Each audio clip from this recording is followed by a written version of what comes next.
여러분 안녕하세요. 오는 27일 여러분의 등교일이네요.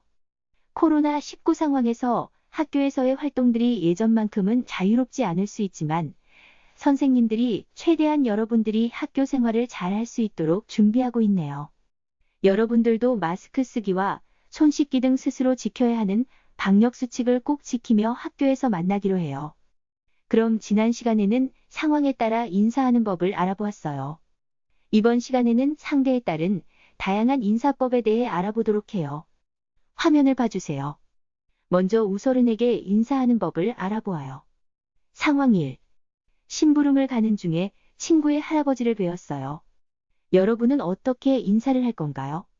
먼저 가는 걸음을 멈추고 손을 가지런하게 모으로 허리를 숙여 정중하게 인사를 드려요.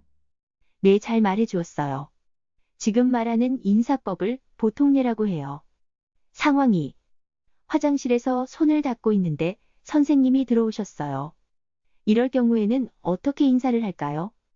손을 씻느라 손이 자유롭지 않은 상황이라 고개만 가볍게 숙여 인사를 드려요. 그래요. 앞에서 보통례를 하는 경우와는 다르게 가볍게 고개만 숙여 인사를 드리네요.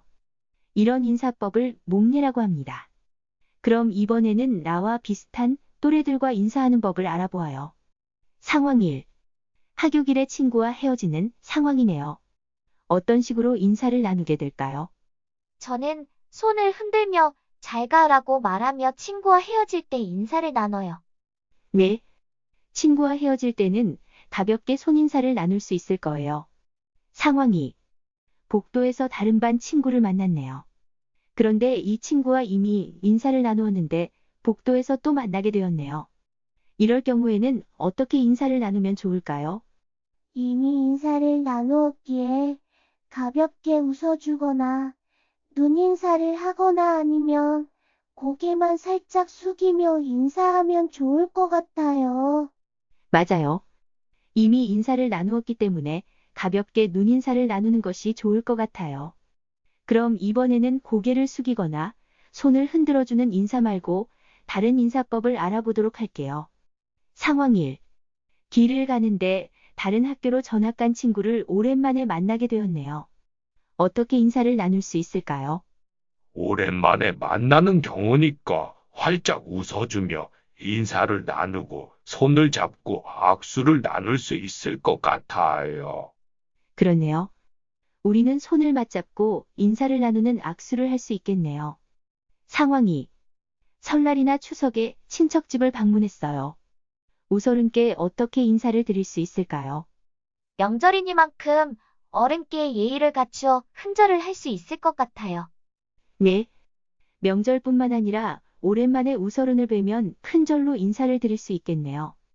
자, 그럼 어제 천구가 있었던 이야기를 들으며 오늘 수업을 마무리하도록 할게요. 안녕 얘들아. 난 어제 있었던 일을 너희에게 이야기해 줄게. 어제 나는 어머니 저녁 준비를 도와드렸어. 그런데 어머니께서 슈퍼에서 두부와 간장을 사오라고 심부름을 시키셨어. 그래서 어머니께 심부름 다녀오겠습니다 하고 인사를 드리고 동네 슈퍼로 향했어.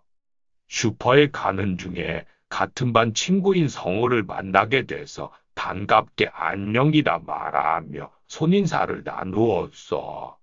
그리고 요즘 날씨가 따뜻해서인지 동네 어르신들이 평상에서 장기를 두고 계셔서 가서 정중하게 허리를 숙여 안녕하세요 오라고 말씀드리며 보통대로 인사를 드렸지. 그리고 두부와 간장을 사서 슈퍼 아주머니께 돈을 드리고 감사합니다 라고 말씀드리고 물건을 받았어. 집에 도착해서는 다녀왔습니다라고 어머니께 말씀드렸고 어머니를 도와 저녁을 준비하고 가족들과 저녁 식사를 했어. 그럼 다음 시간에 만나자. 안녕.